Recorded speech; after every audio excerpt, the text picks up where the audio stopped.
Logan Paul का सही है भाई। भाई कोई राइवलरी नहीं मिलती ना तो सोशल मीडिया पे कोई ना कोई पेल देता है। कल केविन नैश के साथ अलग ही बीफ चल रही है बंदे की। केविन नैश ने गालियां दे दे के लोगन पॉल को ये बोला ये इतने कमा रहा है और ये कुछ नहीं करता, इतनी मेहनत नहीं करता, इतने पैसे कमा रहा है। और लोगन पॉल ने जो रिस्पॉन्ड दिया मेरे हिसाब से बहुत बढ़िया रिस्पॉन्स था, not as Logan Paul influencer but as a Logan Paul influencer WWE superstar. जो उसने रिस्पॉन्स दिया देख के मजा आ गया, पता चल गया कि हाँ WWE ने क्यों साइन कर रहा है। और पहली बात तो केविन नैश ने जो कहा होगा सही कहा होगा, हो सकता है, लेकिन लोगन पॉल ने तो सही और गलत की बात ही नहीं रखी। उसने तो एज WWE सुपरस्टार जो रिस्पॉन्स किया, मैं तो उसका फैन हो गया। और साथ ही साथ अगर लोगन पॉल ने एक भी बुरा मैच नहीं दिया है तो मेरे को तो कोई प्रॉब्लम है नहीं लोगन पॉल से ऑनेस्टली। लाइक और पैसे की बात, लाइक कम ऑन यार, केविन नैश आपसे भी अच्छे अच्छे वर्क होर्स थे आपके टाइम पे, आपको भी पता है, लेकिन आप कितना कमाते थे और वो कितना कमाते थे वो भी देखो। तो ये तो खैर गलती है आपका बोलना, but I understand the jealousy. So yes, so much champions of the world, मैं हूँ 3D Akshay, the best wrestling creator on this Asian subcontinent with the best wrestling audience। कल का जो वो था ऑल आउट की जो वीडियो बनाई थी, उसके बाद आज जो रॉ की रिव्यू वीडियो बना रहा हूँ, बड़ा डिफरेंस है दोनों के शोज में, पता चलता है क्लियरली। मेरे को एक जो चीज़ बढ़िया लगी ना कि यार हम लोग को ना इंजेक्शन और ये सब चीज़ें जरूरत नहीं है ओवर होने के लिए, क्राउड का रिएक्शन लेने के लिए। हम नॉर्मल स्टोरी लाइन से भी दे सकते हैं। खैर नेटफ्लिक्स पे जाएंगे तो मेरे को तो लग रहा है ये उससे भी भयंकर भयंकर चीज़ें कर सकते हैं, बट मैं ये कह रहा हूँ ज़रूरत नहीं है। क्यों किसी की लाइफ को बेचारे को डेंजर में डालना है बेचारा 2 वक्त की रोटी खा पा रहा, तो बुरा लग रहा है क्या तुम्हें? आज जो रॉ की स्टार्ट हुई थी ना, इतनी बैंगर स्टार्ट मैंने एक्सपेक्ट नहीं की थी कि तुम ऐसे स्टार्ट कर दोगे। सबसे पहले तो ये White Six का जो प्रोमो बैक स्टेज से आया था, जिसमें इन्होंने एंजल का सॉन्ग लगा रखा था कोई, और वो सॉन्ग इतना कैची था, मेरे को तो one of the favourite thing लगी आज के रॉ की। मैं तो दोबारा से जाके सुनने वाला हूँ कि भाई वो था क्या, पूरा हिप्नोटाइज करके रख दिया। और मेरे को लिटरली लगा कि यार ये White Six कुछ अलग ही चीज़ है क्या, like what is that. But खैर यार मतलब मेरे को मजा आ गया जनरली। अगर आपने नहीं सुना तो डेफिनेटली सुनना। अल्फा मेड की एंट्रेंस होती है, कैंडोस्टिक्स के साथ आते हैं, क्योंकि आज इनके बीच ऑफ कोर्स आपको पता है स्ट्रीट फाइट देखने को मिलने वाली थी बिटवीन दोस 4 एंड दीज 4। मेरे को लगा अंकल हाउडी लड़ने वाले हैं, बट अपेरेंटली ये मिक्स्ड स्ट्रीट फाइट थी, यानी कि निकी क्रॉस और आईवी नायल भी इसके अंदर थी, यानी कि वो भी आदमियों को मार सकते थे। इसका मतलब आदमी भी औरत को मार सकते थे। वेल ऐसा सच देखने को तो नहीं मिला, but it would have been interesting right. और दोनों में से कोई औरत तो लगती नहीं है, दोनों तगड़े तगड़े हैं। तो लाइक चैड गेबल से तगड़ी लगती है आईवी नाइल भाई तो क्या पता भाई। बट खैर भाई बहुत सारे अच्छे अच्छे स्पॉट्स भी आए थे तगड़े तगड़े, जैसे कि ट्रैश कैन मुंह पे रख के और फिर डंडे डंडे बजा रहे, चाहे वो आईवी नाइल हो या फिर किसके अंदर भी तो मारा था अमेरिकन मेड ने, आई थिंक जो गेसी के मारा था। वो बहुत अच्छे स्पॉट थे, साथ ही साथ टेबल पे स्पॉट्स मारा था, पावर बॉम्ब लगा था। मेरे को एरिक रोवन की परफॉर्मेंस बहुत बढ़िया लगी। एरिक रोवन जिस तरीके से ओवर दिख रहा था, और आपको पता है आपने देखा होगा उस टाइम पे जब एरिक रोवन और ल्यूक हार्पर के मैचेस होते थे तो हमको क्लियर डिफरेंस दिखता था कि Luke Harper is a very much better wrestler और a superstar compare to Eric Rowan. But now you see Eric Rowan has improved a lot, like वो मोबिलिटी दिखती है उसके अंदर, और ऐसा लगता है कि एरिक रोवन अब आई थिंक ल्यूक हार्पर जैसे बनने की कोशिश कर, like I am not saying in a bad way, but I am saying कि हाँ उसने इंप्रूवमेंट दिखाई है। So I really enjoyed. तो एरिक रोवन का जो मोमेंटम वाला फेज आया था इस पूरे मैच के दौरान, वो बहुत तगड़ा फेज था, जब वो नीचे से उठ के आता है और फिर ऊपर जाके बजाने लगता है। वो मोमेंटम भी खैर टूट ही जाता है जब बेचारे के चेयर पड़ जाती है, जब वो चेयर वाला स्पॉट आता है। उसके अलावा डेक्स्टर लूमिस का सीटेड सेंटॉन पड़ता है टेबल पे, और भाई चैड गेबल भाई ऐसे ही नहीं इसको करेक्ट एंगल से कंपेयर करते, क्या भाई वो टर्न बकल से एंगल स्लैम मारा, picture perfect on to the table, like that was beauty. मतलब चैड गेबल भाई तुम क्या यार, ये तो तुम अमेरिकन लिख के रखते हो, वरना तुम्हें सपोर्ट करने का पूरा मन करता है मेरे को। और भाई निकी क्रॉस ने क्या सुप्लेक्स दिया चैड गेबल को, मैंने कहा यार ये हुई ना बात, यही तो हमें करना था। तुम क्या आईवी नाइल में घुसे पड़े हो, बजाओ इनको, एरिक रोवन को उठा के पटको आईवी नाइल यार, तो तभी तो हम तुम्हारी पावर को समझेंगे। आयरन क्लो स्लैम मारा, वो ऐसा सर पकड़ के नहीं मारता एरिक रोवन, और उठा के धैम चोक स्लैम स्टील स्टेप्स पे चैड गेबल को। मुझे पता चल गया चैड गेबल का तो काम वहीं पे हो गया। उसके बाद अंकल हाउडी भी मैच में इंटरफियर कर जाता है, और आई थिंक ये 5-on-4 की सिचुएशन फिर हम इसको कह सकते हैं। अंकल हाउडी ने अंदर जाके बजाया जूलियस क्रीड वगैरह को, एंड जिसके चलते हमारे White Six की विक्ट्री होती है। लग रहा था देख के स्टार्टिंग से, क्योंकि फर्स्ट हाफ तो पूरा डोमिनेट किया था हमारे अमेरिकन मेड ने, बट उसके बाद बहुत अच्छा कमबैक किया थैंक्स टू एरिक रोवन मैं कहूँगा। लाइक एरिक रोवन की परफॉर्मेंस इस मैच का एमवीपी शायद से मैं एरिक रोवन को भी कह सकता हूँ। हालांकि स्पॉट्स ज़्यादातर जैसे कि लूमिस का भी अच्छा था, टेबल वाला, चैट गेबल वाला भी अच्छा था, angle slam, like this match was definitely fantastic. और एक रॉ को अगर आप ऐसे शुरू कर रहे हो, अमेजिंग भाई। खैर इसके बाद एक ऐसी अनाउंसमेंट हमें पता चलती है, शौक ही उड़ गए कि यार रॉ जो है अब से 2 घंटे की होने वाली है। ये लेट्स गो। मतलब पहली बात तो मैं ये देखने, एक सेकंड यार, रॉ तो अच्छी जा रही थी, रॉ के 2 घंटे होने में मैं क्यों खुश हूँ यार, मेरे को तो स्मैकडाउन को 1 घंटे का करना चाहिए था। तो रॉ अब 2 घंटे की होने वाली 2024 तक, जो कि लोग कह रहे हैं कि जब जैसे ही 2024 खत्म होगा यानी कि नेटफ्लिक्स पे जाएगी तो अलग हो जाएगा। अलग कुछ नहीं होगा क्योंकि तब शायद से नेटफ्लिक्स पे जाएगी तो भी 2 घंटे की रहेगी, बट एड ब्रेक नहीं आएंगे, तो वो भी कमाल की होने वाली है। तो एक सेकंड, इसका ये मतलब आप कह रहे हो कि रॉ अगर अब जाएगी 2 घंटे की तो उसमें एड ब्रेक्स आएंगे? लाइक अगर आएंगे तो मतलब वो और भी छोटी है? अबे यार ऐसा तो मत बोलो यार। बट खैर मैं तो बस ये कह रहा हूँ कि चलो 2 घंटे की, इतना भी पता चल जाएगा कि अगर रॉ 2 घंटे की होती है तो क्या वो स्मैकडाउन की तरह बेकार होती है या तभी भी बैंगर हो रही है। और अगर रॉ 2 घंटे की हो रही है तो बहुत लोगों के स्पॉट्स छिनने वाले हैं, और ब्रॉन ब्रीकर जैसे बंदों के, जो एक ही शो में पता नहीं कितने सारे सेगमेंट दे के चला गया आज यार। खैर बैड ब्लड के ग्राफिक्स देखने को मिले, जैसे कि रिया रिप्ली और लिव मॉर्गन का मैच अनाउंस होता है। किलर ग्राफिक्स दिख रहे हैं। जिस तरीके का पोस्टर आया था मेरे को लग रहा था कि शायद उतने अच्छे ना हो, बट ग्राफिक्स के मामले में अब वो चेंज हो गए हैं। अर्ली पोस्टर होता है, बट इवेंचुअल जो ग्राफिक्स आते हैं वो पेपर व्यू जो नजदीक होता है तभी आता है, जो कि अभी हमें पता भी चला। खैर फिन बैलर आता है अपना प्रोमो कट करने के लिए, मुझे पता था वो तो होना ही था, फिन बैलर और डेमियन प्रीस्ट के बीच मैच होना ही होना। फिन बैलर ने कॉल आउट किया था, अभी भी वो इसी उसमें है कि यार जजमेंट डे को तूने धोखा दिया, I had your back. Finn you have to understand that you are the one who betrayed, you are the one जिसने डेमियन प्रीस्ट को चैंपियनशिप हरवाई। तो तुम कितने ही लालचन लगवा लो, डेमियन प्रीस्ट ने कभी भी जजमेंट डे को पहले धोखा नहीं दिया है। It is because of you, it is you. पता नहीं भाई किस डिल्यूजन में जी रहा है फिन बैलर, शायद से ये इनका कैरेक्टर है कि हाँ डीमन और वो नॉर्मल फिन बैलर ना, वो प्रिंस डेविड वाला, मुझे लग रहा है ये वही सीन है इनका कि एक है क्या बोलते हैं, कुछ भी देख लेता है, और एक ऐसा फिन बैलर आके कुछ भी बोल ले रहा है। खैर यहाँ पर फिन बैलर फिर डेमियन प्रीस्ट जब आता है तो उसको बोलता है कि तेरे को जजमेंट डे की प्लेबुक के बारे में तो पता है ना। Bye the way match confirm हो गया है फॉर बैड ब्लड, तो प्लेबुक बोले तो आके अटैक करना। डेमियन प्रीस्ट कहता है प्लेबुक, अबे वो तो मैंने ही लिखी है, तो अटैक करने लग जाते हैं। मस्त अटैक होता है। अल्टीमेटली रिया रिप्ली भी आती है क्रचेस पे, लिव मॉर्गन को अटैक करती है, बट लिव मॉर्गन फाइनली इन्हें नीचे से उसने टांग पे मार देती है। अल्टीमेटली भाई वो वाला सेगमेंट कितना बढ़िया था, जब डेमियन प्रीस्ट को बचा रहा, लाइक डेमियन प्रीस्ट रिया रिप्ली को बचा रहा था, वो ऊपर से डंडे मार रहे होते, like that was really interesting. Judgment Day पीटर यार थे तो जे ऊसो आता है बचाने के लिए। लाइक भाई ऐसे मत करो जे भाई, अगर आप आज के मैच में फोकस नहीं हो और इस मैच में फोकस हो ना तो आपके पापा से आपको बहुत पिटाई पड़ने वाली है। ट्विटर पे देखा नहीं कितने रोते हैं वो कि यार मेरे बेटे के साथ कुछ नहीं हो रहा, मेरी पूरी समोन फैमिली को तो सब कुछ मिला है, मेरी बेटे को भी दो, नेपोटिज्म का क्या फ़ायदा हो रहा है।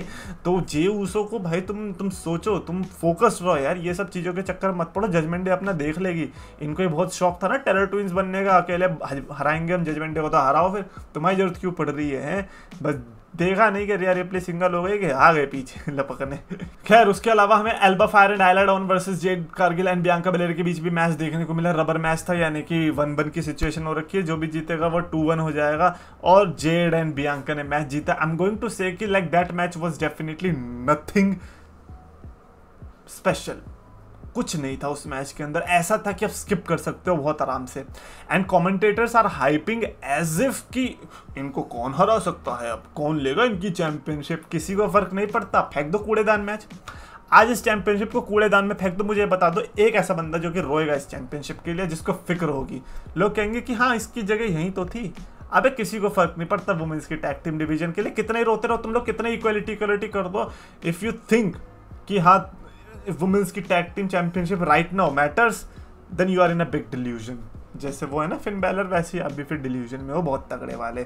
खैर जजमेंट डे और एलडब्ल्यू का बैक स्टेज में सेगमेंट देखने को मिलता है, जिसके चलते फिन बैलर और रे मिस्टीरियो का मैच अनाउंस होता है, और साथ साथ ब्रेट हार्ट बैक स्टेज में। भाई ब्रेट हार्ट भाई बैक स्टेज में ऐसा क्यों लग रहा था कि किसी ने पीट के बुलाया है, ऐसा लग रहा था कि किसी ने बैक स्टेज में गोल्डबर्ग की फोटो दिखा दी ब्रेट हार्ट को, इसीलिए वो मैं हाँ कैसे आ गया, ऐसा क्यों हो रखा था बेचारा ब्रेट हार्ट। सही से परफ्यूम वर्फ्यूम लगा के अच्छे से बाल कंघे विंगे करके लाते यार। खैर ब्रेट हार्ट आता है, सर्वाइवर सीरीज की टिकट बेचने लग गए लोग, प्रोमो कट कर। भाई तुम ब्रेट हार्ट से पूछो ना बाकी चीजें, पहले सर्वाइवर सीरीज भी यही होने वाली है आज से 2-3 महीने बाद, तो इसलिए टिकट खरीद लेना, तुम अपना ये पहले धंधा चालू कर लो। खैर कैनेडियंस की तारीफ करती हैं Bret Hart, which is very like ठीक है भाई, हम तो बू कर रहे थे बू कि तुम लोग करते हो ना, जैसे इंडिया या दूसरी कंट्रीज का आते हैं ये लोग तो बड़ा बू करते हैं ना, कहते हैं यूएस से और दूसरी कंट्रीज को बू, तो हम भी घर पे बैठ के ऐसे ही कर रहे थे कनेडियंस बू बू। भाई एंजॉय करो यार, तुम्हें ऐसा करना है तो फिर हम ऐसे ही करेंगे। खैर गुंथर आता है, thank you Gunther for interrupting, because बड़ा कनाडा कर रहा था, यहाँ कोई कनाडा की बात नहीं चलेगी, ठीक है ना, आया बड़ा यहाँ वर्ल्ड की बात चल रही है। तो गंथर ने आते ही बोला, पहले तो इतनी सारी बू क्यों मिल रही थी गंथर को, है क्या, कौन सा झूठ बोला बेचारे गंथर ने, मेरे को ये बता दो। गंथर ने आके ये बोला कि भाई हाँ चाइल्डहुड हीरो है ना, ये सब भी बोला कि yes you are the best there was, लेकिन जो बेस्ट देयर इज और बेस्ट देयर विल भी होगा वो मैं हूँ। और ये बोलते लोग बू करने लग गए। भाई इसमें बू करने वाली बात क्या है, सही तो बोल रहा है कि हाँ बेस्ट तो तुम थे, अब बेस्ट है। ब्रेट हार्ट ने लास्ट मैच कब लड़ा था बताओ, आगे लड़ेगा क्या, मतलब तुम बूढ़े लोग को बेस्ट बोलने को तैयार हो, गुंथर तुम्हारा वहां छील के बैठा है, चैंपियनशिप लेके बैठा है, तुम उसको बू कर रहे हो। बड़ी गधी ऑडियंस है भाई, ऐसे ऑडियंस को तो सामने से बू करना, गुंथर को बू करना चाहिए था उन्हें कि बू तुम ऑडियंस ही बेकार है। खैर मेरे को गुंथर का सेवेज सेगमेंट तब लगा जब बंदे ने ये बोला कि भाई चाइल्डहुड हीरो हो तुम मेरे, मतलब बचपन से मैं तुम्हें देख रहा हूँ, तो you will always be a close second to my favourite. और फेवरेट कौन है, मैंने एक्सपेक्ट नहीं किया, मैं कसम से बता रहा हूँ कि वो गोल्डबर्ग का नाम लेगा, और गोल्डबर्ग का नाम लेते ही जल गई सिर्फ क्राउड की नहीं, ब्रेट हार्ट के भी। अगर आपको पता होगा ब्रेट हार्ट और गोल्डबर्ग का क्या सीन रहता है। उसके बाद सैमी ज़ेन इंटरप्ट करता है, फुल चाटने के मोड में आया था, क्योंकि ऑब्वियसली कनाडा की कोई पता नहीं आइस हॉकी या कुछ तो है उनकी टीम की, वो पहन के आया था। अबे भाई लाइव इवेंट थोड़ी चल रहा है, तुम क्या ही अलग ही स्पोर्ट को प्रमोट करने में लगे रहते हो भाई, नहीं देखना तुम अपनी कैरम बोर्ड की गिट्टी से खेलते रहते हैं बर्फ में, अबे किसको फर्क पड़ता है भाई, अपने स्पोर्ट अपने तक रखो यार। हाँ नहीं तो। खैर सैमी ज़ेन आके बोलता है ब्रेट एक कनेडियन हीरो है। कनेडियन हीरो कभी आते 90s में, ब्रेट हार्ट इंडिया में देखते कितनी फैन फॉलोइंग थी, बहुत तगड़ी थी। सो डोंट जस्ट टेक कि वो कनेडियन हीरो है, लाइक कम ऑन, वो वर्ल्ड वाइड हीरो था यार। बट हाँ इनको वही कंट्री वाला एंगल देना होता है क्योंकि कंट्री में आए हैं भाई। I don't understand this, like America और इन सब कंट्रीज का क्या ऑब्सेशन है अपने से यार। खैर क्या बोलना है इसके बारे में, है ना। तो सैमी ज़ेन बोलता है कि प्रूव कर दे कि तू बेस्ट है, मेरे से मैच ले ले। अबे लालची ब्रेट हार्ट की आड़ में तो अपने मैच लेने आया भाई। सैमी ज़ेन बेटा बहुत चालाक हो गया, तो मैं देख रहा हूँ एक बार तूने गुंथर को क्या हरा दिया है, बड़ा चौड़ा हो रहा है ब्रॉन ब्रीकर को हरा के आता ना आया बड़ा बट नहीं, सैमी ज़ेन एंड गुंथर का ऑब्वियसली मैच तो हमें चाहिए ही चाहिए। ब्रॉल भी देखने को मिल गया आज अल्टीमेटली, और सैमी ज़ेन ने बोला कि तू तो दुम दबा के भाग गया था, तू कौन सा बेस्ट है। तो आज वो ब्रॉल हुआ और ऑब्वियसली इनके बीच मैच देखने को मिलेगा, आइट से बैड ब्लड में ही होगा। और हेल इन अ सेल भी अगर हो जाए तो ठीक ही है, मतलब मैं कंप्लेन नहीं करूंगा अगर कार्ड के अंदर 3 हेल इन अ सेल मैचेस है, क्योंकि ये हेल इन अ सेल मैच जो हुआ था फर्स्ट एवर अंडरटेकर और शॉन माइकल्स का, उसकी एनिवर्सरी के लिए ही ये शो है। तो अगर उसमें सिर्फ एक ही हेल इन अ सेल होगा तो बुरा लगेगा ना, सबको बुरा लगेगा, अंडरटेकर को बुरा लगेगा, तो किसी लेजेंड को बुरा लगे उससे अच्छा है कि आप चुपचाप 2-3 मल्टीपल हेल इन अ सेल कर दो। उसके अलावा बैक स्टेज में शेमस ने अटैक कर दिया पीट डन को जब वो ब्रॉन ब्रीकर से बात कर रहा था। ब्रॉन ब्रीकर का बढ़िया फेटल फॉर्म में 4 सुपरस्टार से चारों के साथ उसने वो कर लिया, क्या बोलते हैं, कन्फ्रंट कर लिया। ड्रैगनूव से भी कर लिया, पीट डन से भी कर लिया, अपना ब्रॉन स्ट्रोमन से भी कर लिया, जे उसो से तो पहले कर लिया था, जे उसो तो फैमिली पे ही चला गया था। तो पता चल गया था कि अच्छा जे उसो ही जीतेगा शायद, क्योंकि जे उसो के साथ ज़्यादा इंटरेक्शन हुई और पहले से हुई है। खैर उसके अलावा Zelina and Lyra Valkyria and surprise versus PFC यानी कि प्योर फ्यूजन कलेक्टिव के बीच मैच देखने को मिलने वाला था। लास्ट वीक से हम एक्साइटेड थे कि कौन सरप्राइज रिटर्न होने वाला है, बिकॉज वी वर एक्सपेक्टिंग कि हाँ शायद से डेब्यूटेंट्स होंगे, जैसे कि स्टेफनी वकेर आ सकती है, मे बी जूलिया आ सकती है, नहीं नटालिया आई है। मैं तो क्या बैकस्टेज से Drew McIntyre and alpha academy का सेगमेंट आता है वो फॉर सम रीजन लाइक क्या था वो, लाइक ड्रू मैकिंटायर ऐसे देखता है ओटिस को एंड देन जस्ट मेरे को नहीं समझ में आया उसका रेफरेंस कि क्या वो किसी टीम के लिए था, कोई स्पोर्ट की टीम का था, I have no clue. But then उसके बाद ड्रू मैकिंटायर की एंट्री होती and thank you Drew for that, because आपने वो एंट्री मारी है सिर्फ लाइक उससे देख के हमें अच्छा पता है क्यों लगा है, क्योंकि आपने ब्रेट हार्ट और नटालिया के मोमेंट को रूइन किया। मज़ा आ गया देख के। बैक स्टेज पे तुम क्या रियूनियन दिखा रहे हो हमें, है इनके चाचा भतीजा की। ब्रेट हार्ट और नटालिया गले मिल रहे हैं, ब्रेट हार्ट कह रहा है this is not Bret Hart movement, this is needy movement, और फिर ड्रू मैकिंटायर का थीम सॉन्ग बजता है, वो आ जाता है। मैं कहा थैंक यू भाई, वरना मेरे को नहीं देखना इनका फैमिली ड्रामा, ये क्या अलग ही अपना चला रहे हैं भाई ज़बरदस्ती का। ना तो ब्रेट हार्ट लड़ता, ना नटालिया लड़ पाती सही से, तो दोनों में से मैं किसी को क्यों परवाह करूं। खैर ड्रू मैकिंटायर आता है, द मेन थिंग नहीं द मेन पार्ट, क्योंकि आज हमें पता चलने वाला था कुछ तो स्पेशली, क्योंकि यार ड्रू मैकिंटायर बरी करके आया पूरे सीएम पंक को। तो आज सीएम पंक की चैंट जब लग रहे थे, कह रहा था यस चैंट करो, अब तो करो तुम, क्योंकि अब तो तुम मेमोरी में चैंट्स कर रहे हो। वो जब मरने के बाद नहीं कहते कि यार इन द मेमोरी ऑफ, तो उसकी मेमोरी में तुम चैंट्स कर रहे हो। और सीएम पंक क्या कह रहा था, उसने 4 कॉर्नर छू लिए तो हो गया काम। वही मैं सोच रहा था कि यार जस्ट बिकॉज तुम एक मैच जीत गए इट इज ओवर, ऐसा नहीं होने वाला, ड्रू मैकिंटायर पिधाने वाला है, और वो ऑब्वियसली हुआ भी। और ये सब बोलने के बाद ड्रू मैकिंटायर खुद अपने फ्यूचर प्लान बता रहा है, कह रहा है कि भाई मैं वर्ल्ड टाइटल लूंगा, मेरी मूवी भी आ रही है बटिस्टा के साथ, देख लेना जाके। बाय द वे अबे कैसे देखेंगे, तुमने हमारे होम टाउन हीरो को तो बजेट दिया बुरी तरीके से। और पहली बात तो क्राउड का मेरे को समझ में नहीं आ रहा, तुम कैसे सपोर्ट कर रहे हो, इन दोनों में से तो कोई कनेडियन ही नहीं है। बट क्या ड्रू मैकिंटायर फिर वेड बैरेट की तरफ मुड़ता है और कहता है कि तू मेरा दोस्त है, बचपन से मैं तेरे साथ रहा हूँ, हम साथ में जेल गए हैं। अरे हैं ये कहाँ से आया, साथ में जेल गए हैं लेकिन तूने मुझे रोका क्यों। और ये बोलता है कि अगली बार अगर तूने रोका तो फिर बहुत बुरा होने वाला। और वेड बैरेट रेडी हो गया आज के लड़ने के लिए। मैंने कहा ओ भाई कुछ अलग ही तो नहीं होने वाला। By the way Wade Barrett is someone जिसको अगर मैं दोबारा लड़ते हुए देखना चाहूंगा तो मैं शायद से उसके लिए अग्रीमेंट दूंगा कि हाँ भाई obviously I want to Wade Barrett to return. But वो कमेंट्री में भी बहुत अच्छा काम कर रहा है, तो मेरे को ऐसे कोई प्रॉब्लम है नहीं। एडम पियर्स आता है, रोकता है क्या भाई लड़ो मत भाई, तेरा तो हो गया ना, अब तू दोस्त से भी लड़ने लग गया। तो एडम पियर्स बेसिकली एक अनाउंसमेंट बताने आया था कि यार देखो CM Punk is not done with you, और अब ना ये सब जो टेंट्रम्स है ना तेरे, ये सब खत्म हो जाएंगे, क्योंकि बैड ब्लड में हेल इन अ सेल होगा between you and CM Punk, and it is official, CM Punk versus Drew, Bad Blood, Hell in a Cell. Man, it is going to be amazing match without injection, without cinder blocks, without staplers, and still they are going to deliver banger. Like man, I'm really hyped for this. But अच्छा लगा वो वेड Barrett वाला tease भी देख के। I don't know कि वो वेड Barrett के साथ कुछ करने वाले आगे चल के या नहीं, but it was actually good. Like मेरे को एक पल को लगा कि शायद से वेड बैरेट आ ही जाएगा लड़ने के लिए, ऐसे मारेगा कोनी। खैर उसके अलावा बैक स्टेज का सेगमेंट देखने को मिलता है, कैरन क्रॉस द मिस को बहला फुसला रहा होता है, फिर एक्जेवियर वुड्स भी आता है, कोफी किंगस्टन आता है, मिस चला जाता है, कोफी किंगस्टन एक्जेवियर आपस में बात कर रहे होता है। और मैं ये सोचता हूँ कोफी भाई थोड़ा ओडीसी जोन्स के बारे में बता दो यार, मतलब आप रिटर्न जब से रिलीज हुआ है ओडीसी जोन्स का, आप तो कुछ बोल ही नहीं रहे, आप तो खामोश से रह रहे हो। भूल गए वो दोस्त आपका जिसके साथ आप बड़ा चिपका चुपकी कर रहे थे, मैच जीत रहे थे, एक्जेवियर को धोखा देने के चले थे उसके लिए, कहाँ है वो, कुछ तो बता दो यार, हमें याद आ रही है। बस हम तो बस ओडीसी जोन्स के थोड़े से फैन है बस इसीलिए, वरना हमें क्या फर्क पड़ता है भाई। को क्या पोपट हुआ है भाई न्यू डे का यार, ओडीसी जोन्स के रिलीज का एवरीबॉडी इज लाइक भाई इनके साथ कोई आता था ना, कोई आ रहा था ना वो भयंकर से, उसका क्या हुआ, Nobody knows what happened, man.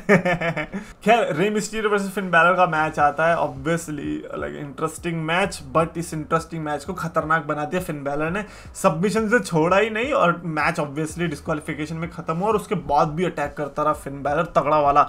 ये सही है भाई, किसी को भी अपने डीमन अवतार दिखाने, अपना बैड गाय को एनहांस करना है, आके रे मिस्टीरियो को बजा दो। रे मिस्टीरियो ने जो 30 साल से अपनी गुडविल बनाई है ना कि हाँ भाई अच्छा बंदा, उसको तुम लोग आके यूज कर लो कि हाँ मेरे को बैड गाय बनना कोई है, अरे रे मिस्टीरियो आप आके पिट सकते हो थोड़ा सा मेरे लिए, क्योंकि आप इतने अच्छे आदमी हो, अगर आपको मैं पीटूंगा तो मेरी बुराई बहुत अच्छे से दिखेगी। तो फिन बैलर ने बेचारे ने वही किया, तो वो ऑब्वियसली बनता भी है। तुम्हारी गुडविल कहीं तो यूज हो, डोमिनिक मिस्टीरियो ने यूज करी है, अब फिन बैलर भी यूज करेगा, पूरी जजमेंट डे यूज कर लो जाके, हैं रे मिस्टीरियो के नाम पे चल लो तुम लोग यार, हद है।